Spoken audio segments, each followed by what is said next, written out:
Millionaire walked away from his pregnant wife over a lie. 5 years later, the truth about his Brot. Before we begin, imagine discovering in a quiet family courtroom that the 5 years you spent believing you had been betrayed were actually 5 years you had abandoned your own child. Stay with this story, because the final decision Claire makes is not the one Alexander Harrington expects. And if stories about family, accountability, and second chances mean something to you, subscribe to the channel and tell us in the comments where you are watching from. At 9:14 on a gray Tuesday morning, the court clerk called a case number that divided Alexander Harrington's life into two parts. Everything he believed before that moment, and everything he would be forced to face after it. The hearing was not held in a grand criminal courtroom. There was no jury, no row of television cameras, and no dramatic crowd waiting for a villain to be sentenced. It was a New York family court hearing, closed enough to protect a 5-year-old boy whose name did not belong in tomorrow's headlines. Reporters waited outside the courthouse because Alexander was a recognizable business figure, but inside, the room was spare and controlled. A judge, a court attorney, two lawyers, Claire Whitmore, Alexander Harrington, and a sealed laboratory report. The judge adjusted her glasses and looked first at Claire, then at Alexander. The laboratory reports a 99% probability of biological paternity, she said. Based on the test, the submissions, and the parties' positions, the court will enter an order of filiation naming Alexander Harrington as Ethan Whitmore's father. Alexander did not move. He had spent years in rooms where one sentence could change the value of a company. He had watched investors commit hundreds of millions of dollars after a 10-minute presentation. He had signed contracts that sent markets upward and ended careers before lunch. Yet no business sentence had ever carried the weight of those words. Father. Not possible father. Not alleged father. Not another man's child. His son. Across the aisle, Claire kept both hands folded in her lap.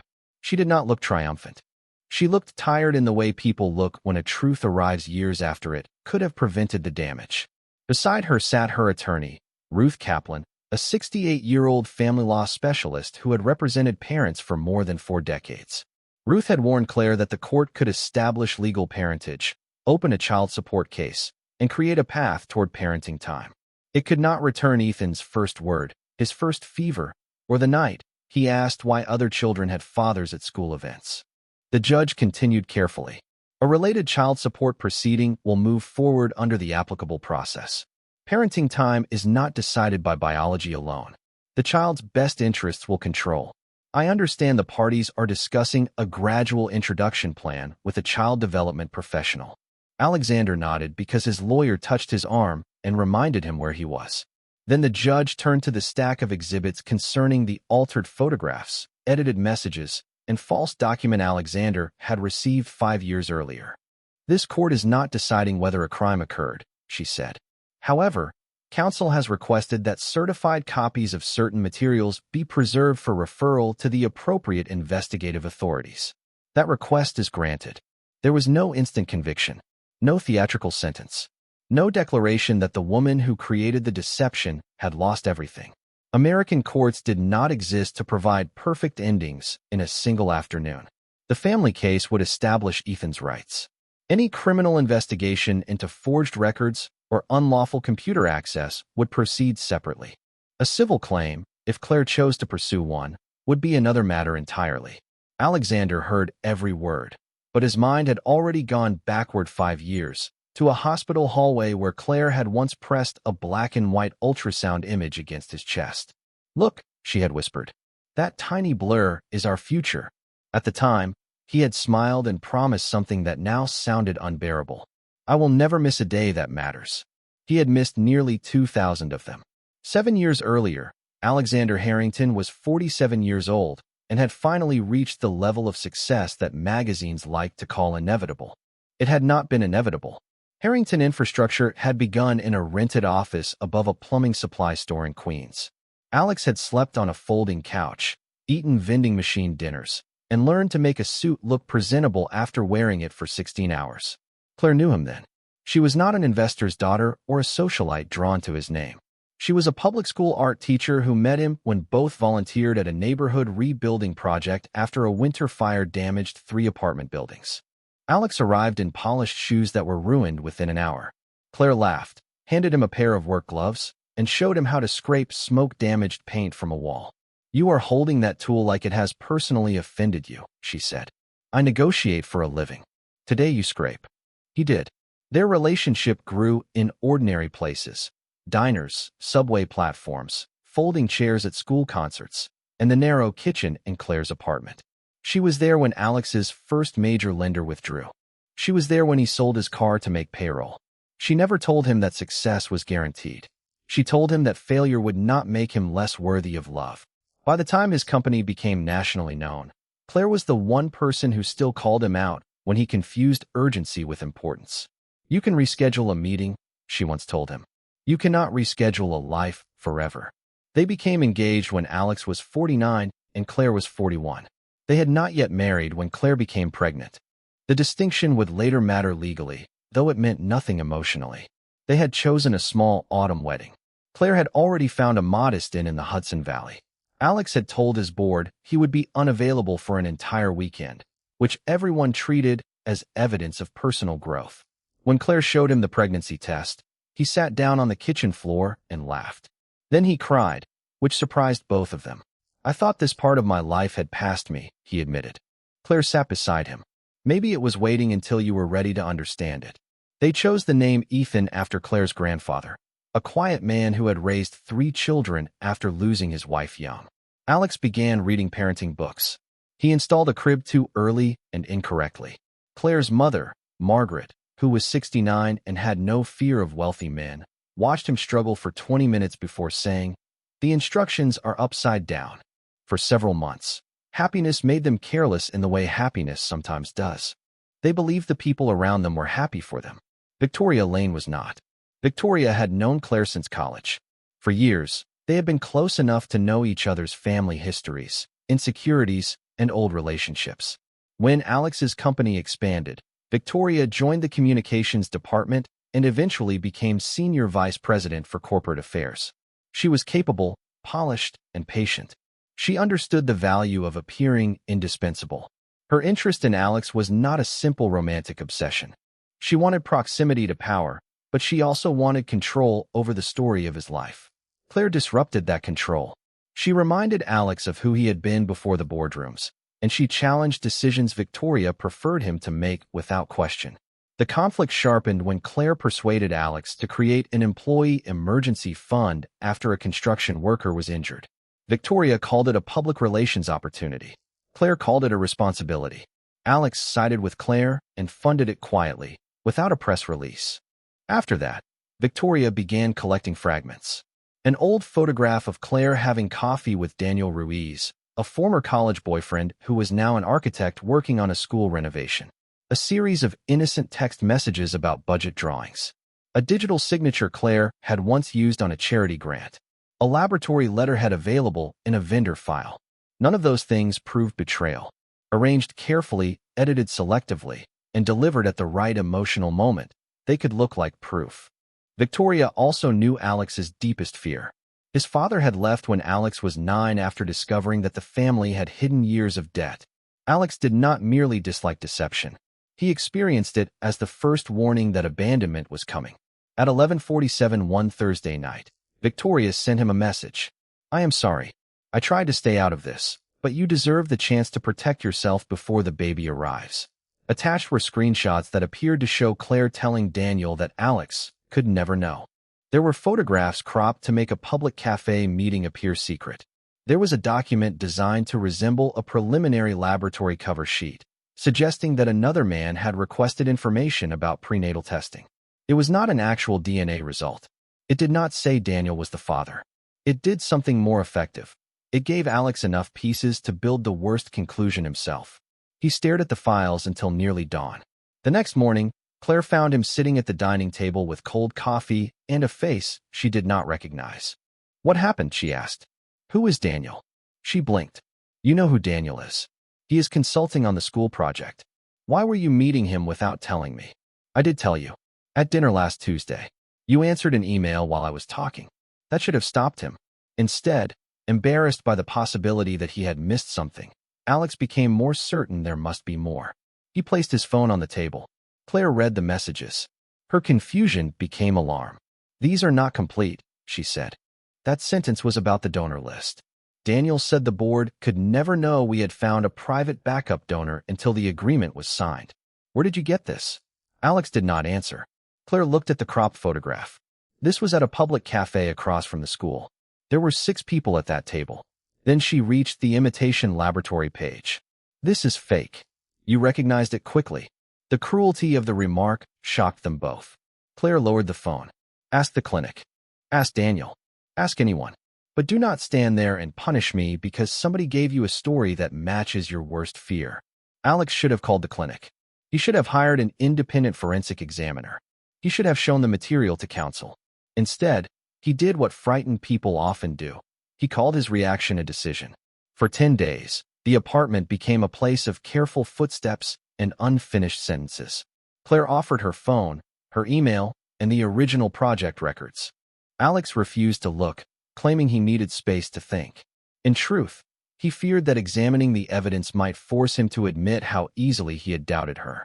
Margaret came to visit and found Claire folding baby clothes alone. "He is making you prove innocence against an accusation that has not even been stated clearly," she said. "I keep thinking if I explain it the right way, he will remember who I am." Margaret sat beside her daughter. A person who loves you can be afraid, but fear does not excuse refusing the truth. The night Alex left, rain covered the windows in thin silver lines. He stood near the front door with one suitcase. Claire was 8 months pregnant. "I am asking for one thing," she said. "Come with me tomorrow. We will go to the clinic. We will speak to Daniel. We will have the files examined. If you still have questions after that, we will answer them together." Alex looked exhausted. "I cannot do this right now." "You are doing it. You are leaving." "I need time." "No," Claire said quietly. "You need courage.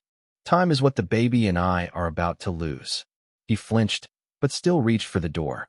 "Alex, if you walk out, do not tell yourself later that Victoria made you do it. She may have handed you a lie. You are choosing not to test it."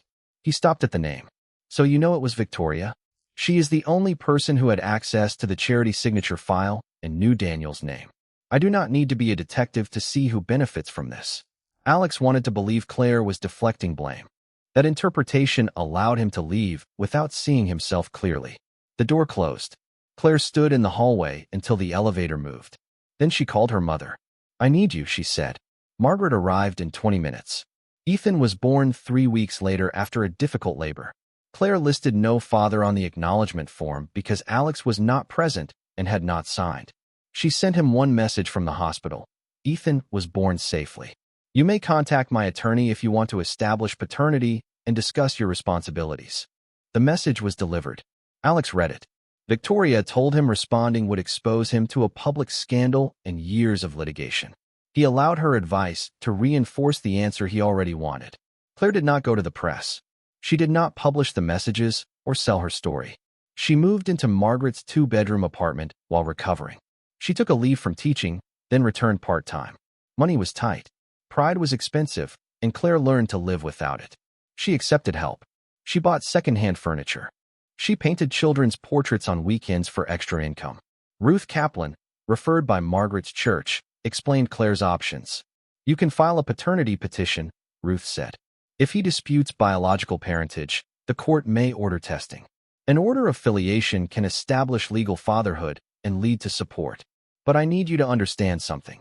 Starting a case may bring him back into Ethan's legal life. That can include requests for parenting time."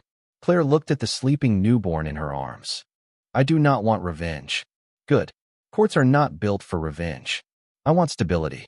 But I also cannot invite chaos while he is still convinced I betrayed him." Claire waited. Some viewers would later judge that decision. They would ask why she did not file immediately.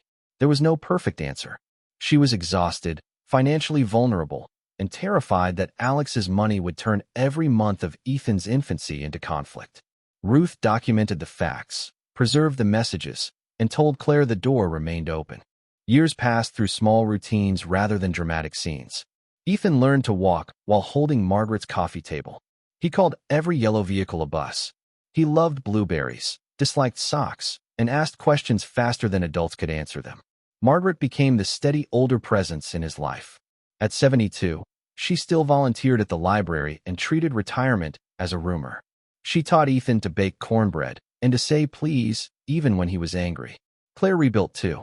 She became director of arts programming for a nonprofit serving public schools. Her work brought her to community events, including the annual City Builders Benefit, which funded accessible playgrounds and after-school programs. That was where Alex saw Ethan for the first time. The ballroom was crowded, but the encounter itself was quiet.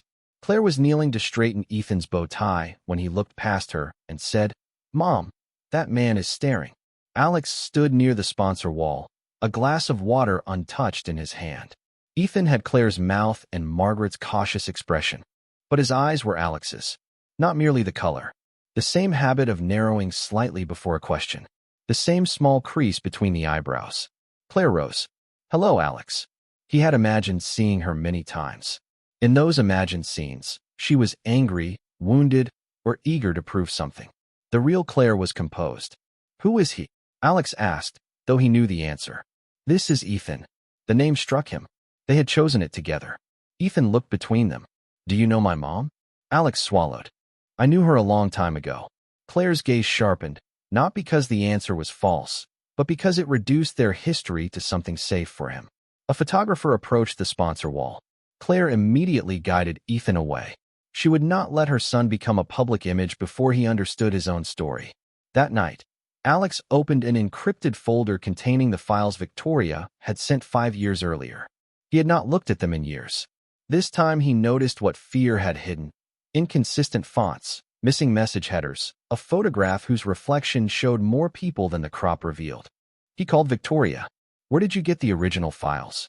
There was a pause too long to be innocent. "I told you. A concerned source." "Name the source." "Alex, do not let seeing the child manipulate you." The sentence chilled him. He had not told her the child's name. He had not told her where he had seen Claire. The next morning, Alex hired Helen Ortiz, a 62-year-old former federal investigator who now conducted corporate integrity reviews. Helen had gray hair, a soft voice, and no interest in comforting powerful clients. "I am not here to prove the answer you prefer," she said. "I am here to determine what can be verified. Do it. Then preserve everything. Do not contact witnesses. Do not access accounts you are not authorized to access. And understand that if we uncover evidence of criminal conduct, your personal embarrassment will not control what happens next." Within a week, Helen identified manipulation in the screenshots. The visible messages had been assembled from real fragments, but rearranged. Metadata from the original image files led to a device assigned to Victoria's department. The imitation laboratory page used a logo version released months after the date printed on the document. Helen also interviewed Daniel, with counsel present. He produced complete records of the school project. The alleged affair conversation concerned a confidential donor agreement, exactly as Claire had said. Alex sat through the presentation without speaking. Helen closed the folder. "You were deceived," she said.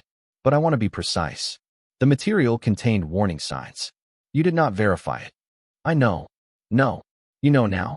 The people harmed by your decision knew then. It was the first time anyone in his professional world had spoken to him without cushioning the truth. Alex asked his attorney to contact Ruth Kaplan. He offered a private DNA test, full financial support, and a public statement clearing Claire's name. Claire declined the public statement. "My son is not a reputation management project," she said during their first attorney-led meeting. "If parentage is going to be established, it will be done properly, with his privacy protected." Ruth filed the petition in family court. Alex was served and did not contest testing. The court ordered samples from Alex, Claire, and Ethan through an authorized laboratory. Claire prepared Ethan with help from Dr. Samuel Green, a child development specialist in his late 50s. "We are meeting a man who may be connected to your family," she told Ethan. "The test helps adults understand the facts. Nothing about the test changes who has loved you every day." Ethan considered this. "Will it hurt?" "Just a cheek swab." "Will Grandma come?" "Grandma will be right outside." The results led to the Tuesday hearing where the judge entered the order of filiation. When the hearing ended, Claire and Ethan left through a private corridor. Alex remained with his lawyer to sign documents preserving evidence and acknowledging the next support date. Outside, reporters asked whether Claire had trapped him whether he planned to seek custody, and whether Victoria would be arrested. Alex stopped only once. "This is a private family matter involving a child," he said. "Claire Whitmore did not deceive me. I failed to verify false information and failed in my responsibilities. I will not discuss my son's medical or personal information." Then he walked away. It was not redemption. It was the first honest sentence he had spoken publicly. The financial consequences were significant but straightforward. Through counsel, Alex agreed not to contest reasonable past expenses presented in the support proceeding. He established health coverage and education funding without attaching publicity conditions. Ruth made certain the agreements protected Ethan rather than Claire's silence. Parenting time required more care. Alex wanted to see Ethan immediately. Dr. Green advised against rushing. "Biology creates a fact," he said. "Relationship is created by reliable experience. A 5-year-old does not need a dramatic new father. He needs adults who move at a pace his nervous system can trust." The first meeting lasted 45 minutes in a child-friendly office. Claire remained nearby. Alex brought no expensive gift. At Margaret's suggestion, he brought a copy of the same illustrated book Claire had read to him as a child at the library fundraiser where they first discussed having a family. Ethan studied him. "Are you my dad?" Alex looked at Dr. Green, then at Claire. "I am your biological father," he said, "but I have not been your dad in the ways you deserved. I hope I can learn, if you are comfortable and if your mom believes it is safe." "Why were you gone?" There was no perfect answer. Alex did not blame Victoria. "I believed something that was not true, and I did not do the work to find out the truth. That was my mistake. It was not because of you." Ethan turned the book over in his hands. "Grandma says mistakes need repairs. She is right. What is the repair?" Alex's voice shook. "Showing up, telling the truth, listening when you say no, and doing that for a very long time." Their meetings increased slowly. Alex learned that Ethan hated loud hand dryers, loved bridges, and could spend an hour arranging wooden trains by color. He attended a school art show only after Claire and the teacher agreed. He sat in the back and did not bring photographers. When Ethan caught the flu, Alex sent soup and asked before visiting. When a business trip conflicted with a scheduled Saturday, he changed the trip. Before the next visit, Alex asked Claire whether he could give her something he had written. She agreed to read it only after Ruth reviewed it first. The letter contained no request for forgiveness and no promise that he had suddenly become a different man. It listed facts. He had refused independent verification. He had ignored Claire's explanation. He had allowed an employee with a personal interest to shape a family decision. He had failed to establish parentage after receiving notice of Ethan's birth. He had left Claire to carry the medical, emotional, and financial burden alone. Claire read the letter at her kitchen table while Margaret washed dishes nearby. "Does it help?" Margaret asked. "It helps that he finally names what happened," Claire said. "But naming a fire is not the same as rebuilding the house." She placed the letter in a folder with Ethan's court documents. She did not tear it up, and she did not frame it as proof of a love story restored. It was a record of accountability, useful because one day Ethan might ask whether his father understood the harm. At their following session, Claire told Alex, "I accept that your apology is sincere. I am not accepting it as a contract that requires me to make you feel better. I understand. You may feel shame when you see me. You may feel grief when Ethan mentions something you missed. Those feelings belong to you. Do not make him comfort you for your absence." Alex nodded. Dr. Green said something similar. Then listened twice. That boundary changed the tone of every meeting that followed. Alex stopped arriving with speeches.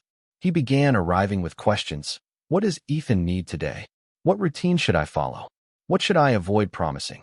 For the first time, he treated parenthood not as a role he could claim, but as a responsibility he had to learn. The investigation into Victoria moved separately.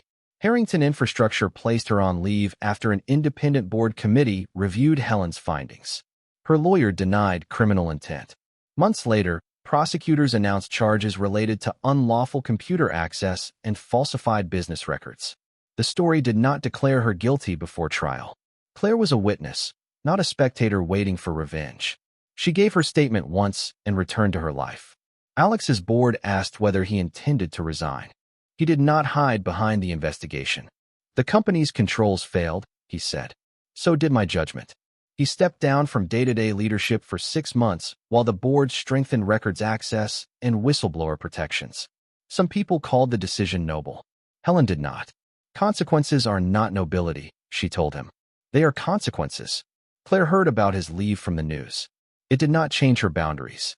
One evening, nearly a year after the family court order, Alex walked Ethan home after a supervised transition visit that no longer required DR. Green in the room. Claire waited on the front steps. Margaret watched through the window while pretending not to. Ethan ran inside to show his grandmother a model bridge he and Alex had built. Alex remained by the gate. He asked whether I could come to the school picnic, he said. I know. The invitation came home today. I will follow your lead. Claire looked at him for a long moment. That is new. I am trying to make it permanent. There had been no romantic reconciliation. Claire had not been waiting for him. She had dated once, briefly, and discovered that her life was not incomplete because she was single. Alex had stopped asking whether they might someday try again. The question centered him, and this chapter was supposed to center Ethan.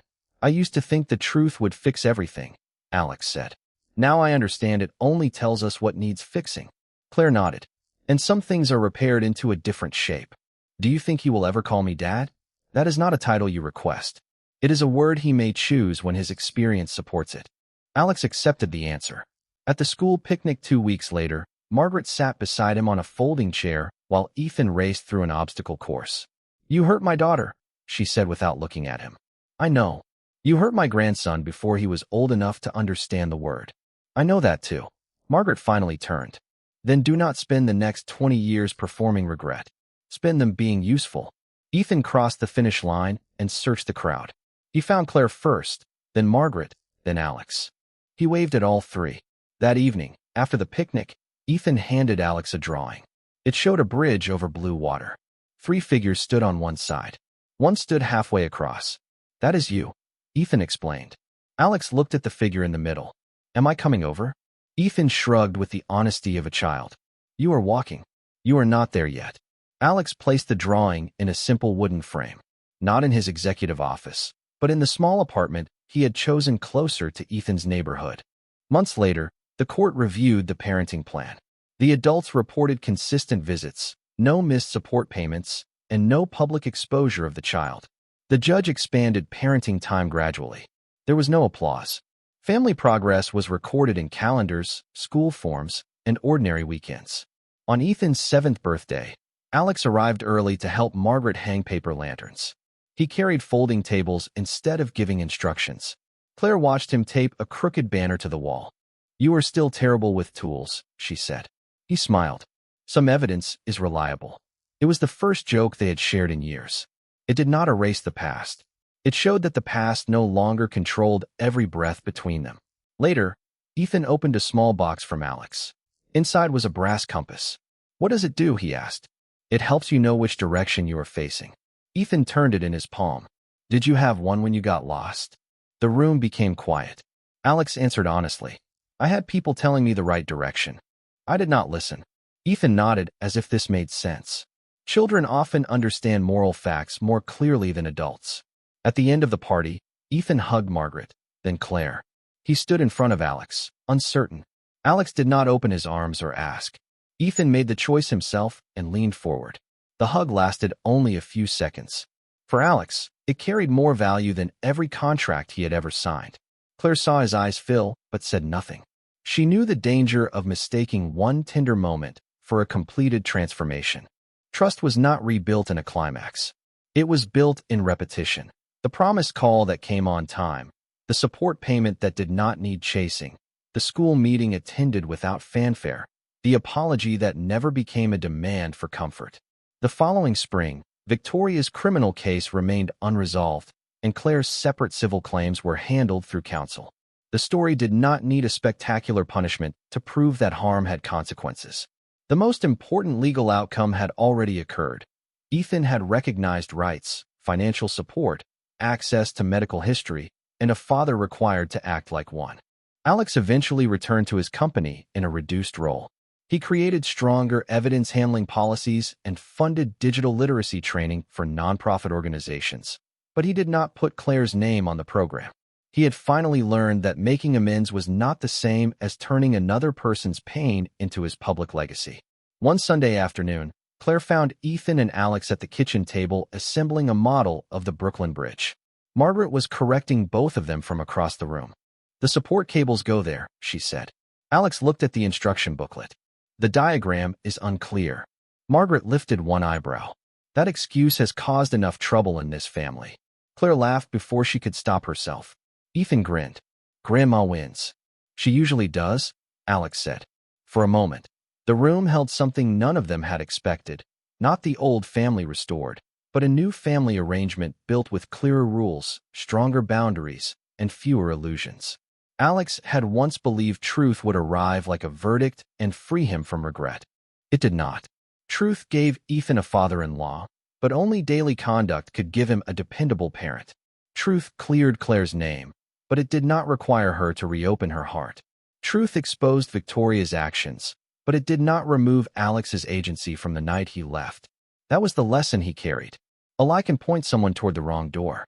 It cannot turn the handle for them.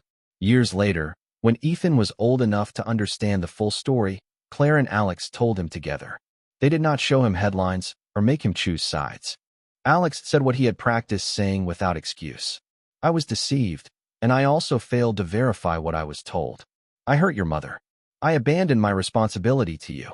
The people who love you should be honest enough to name what they did." Ethan listened, then asked the question that mattered most. "Why did Mom let you come back?" Claire answered, "I did not let him return to the life we had. That life was over. I allowed him the chance to build a relationship with you because he accepted responsibility, followed the law, respected boundaries, and kept showing up. Your well-being came first." Ethan looked at Alex. "And if you had stopped? Then the boundaries would have changed," Alex said. "Love does not require people to tolerate harm." By then, Ethan did call him Dad. The word had arrived slowly, without ceremony, on a rainy afternoon when Alex picked him up from school exactly when promised. It was not a reward for regret. It was evidence of reliability. And that is where this story ends. Not with a billionaire buying forgiveness, not with a mother surrendering her dignity for a romantic reunion, and not with a courtroom pretending one order could repair 5 lost years. It ends with a child protected, a woman believed, and a man learning that accountability is not what you feel after the truth comes out. Accountability is what you do next, especially when no one is applauding. If this story stayed with you, share in the comments whether Claire made the right decision by allowing a gradual relationship between Ethan and Alex. Subscribe for more original stories about families, hard choices, and second chances earned through action, not promises.